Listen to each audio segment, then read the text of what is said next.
Hey guys, I'm Chewy Mew, wiping off my display base here, and welcome to my channel, but more specifically, welcome back to another Chewy Mew review, where today I'm going to be taking a look at another Spider-Man figure from the trilogy, and that is the Spider-Man 2 Spin Kick Spider-Man. It's not the superposable Spider-Man, but it's still very much superposable. Look at that face there first. Looks just like out of the movie. Like all the sculpting and stuff, the little pointy nose sticking out, the big, well, not the big, but like the kind of big triangular curvy eyes. She's got the spider logo here on the back. Very good looking spider logo. Looks really nice. On the front, you've got the other spider logo here too.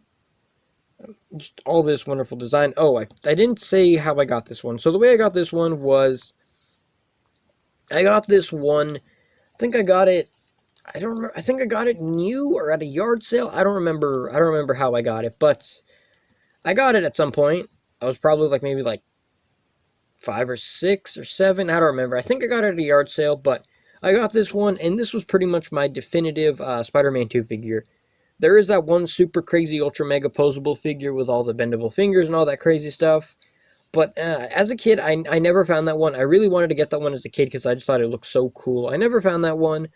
But I did get this one, which this one is still a good replacement. I feel like most Spider-Man 2 figures, with how posable they are, like the Magnet Spider-Man, I feel there's just like a lot of Spider-Man 2 figures that have great posability. They're not the crazy posable one, but they're still amazing. And this was the one that I have as a kid, and the one I still own. I'm trying to get my light to look better there. What if we do that? Oops, made my light come off. I don't know how to do this. Just gonna put my light there. I bumped my light and then I didn't know where to put it back. But there we go. So, so this figure, if we move the arms up out of the way, he has a gimmick. The torso is also very loose there. Which he has a gimmick, which is why his right leg looks different from his left. You can see this one has like the ball up there. This one just looks like one solid piece. And that's because if you move his leg here, he has this switch on the back. And if you move the legs, you can press the button and he kicks. Which, I remember as a kid, this kicked a lot better. But now it just kind of moves like that. It doesn't really work too much anymore with how much I've played with it. But originally, when you twist it and you would kick, he would go like that. Like, it would be like it would just be like a crazy kick. But now it's, with how much I played with it as a kid, that kind of just stopped working after a while. But, definitely, this is, that's crazy how when I move it, the camera kind of follows it. That's crazy. I didn't ever notice that before. But yeah, so, one of my only complaints with most of the Spider-Man 2 figures is that the blue looks kind of black, and that bugs me because the trilogy suit, trying to focus on that, the trilogy suit doesn't have a black suit, and in some spots it looks, I don't know, some spots in the light, some spots look blue, other spots look black, like on the arms here, but to me that kind of bugs me that Toybiz went for such a dark color. Like, they made it look a little bit too much on the dark side. I don't know, to me it kind of bugs me there. But I still love this figure. I had a lot of fun playing with this as a kid. I didn't play with this one nearly as much as some other figures, but still definitely love this one as a kid. Excuse me. Still looks very nice, very good. It looks just like the movie. I just wish the blue was a little bit lighter. Like, to me, it just looks like a little too dark. Has a spider on the back. I already showed you the spider, but I love that you can see all these little dots. Like, it feels like bumpy.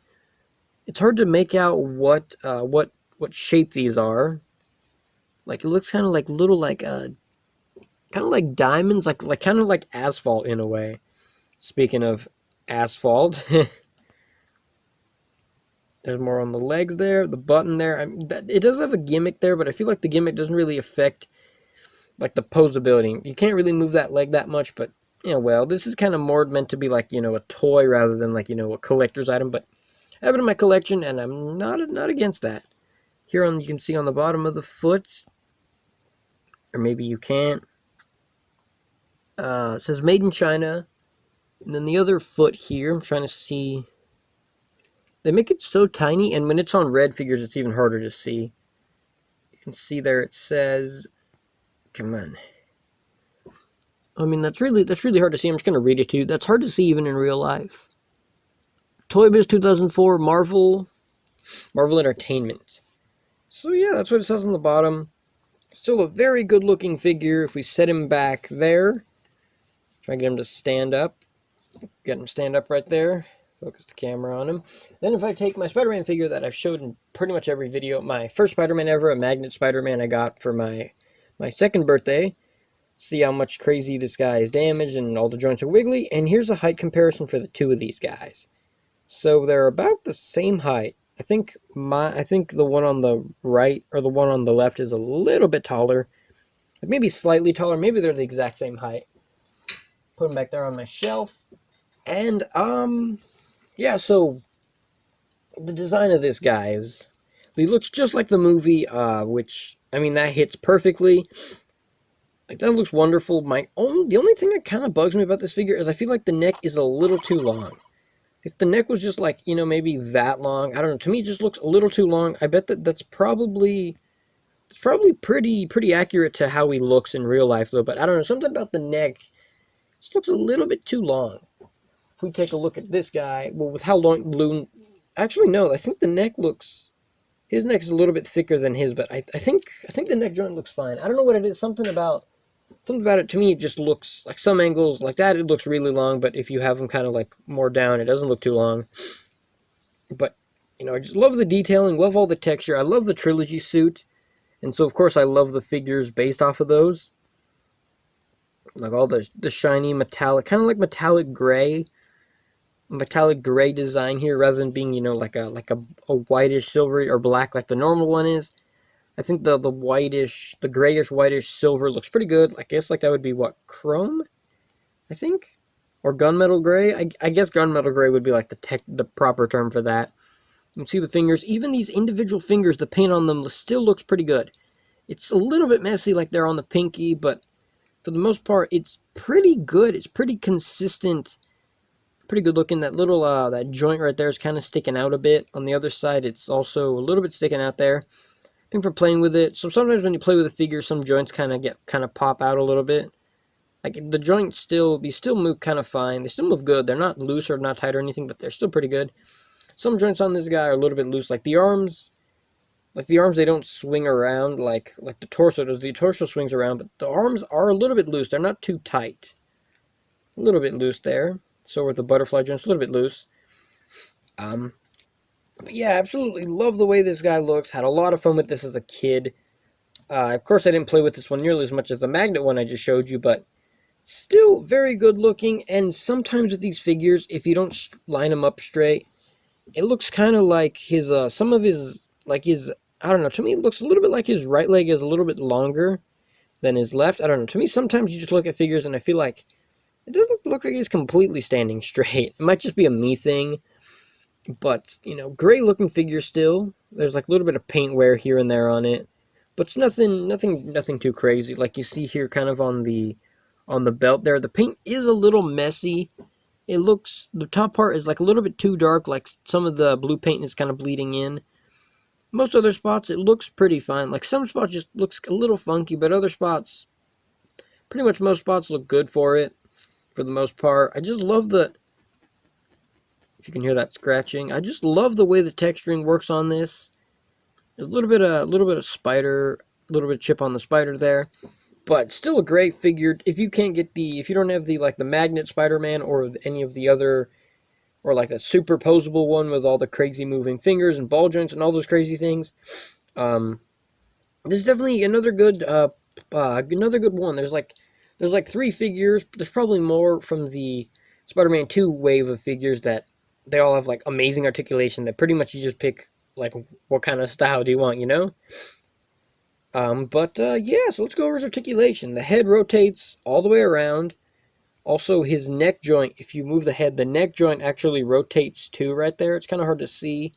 Then if you rotate the neck joint, like if you keep it in the main spot, he can look down all the way look up all the way. But then if you rotate the neck like that, and you rotate the head, you can kind of have his head tilted. So it's not like a ball joint, but you can still have the head in a variety of different angles. You don't have like, 360 degrees of motion there on it like you do with a ball joint, but you still get quite a lot.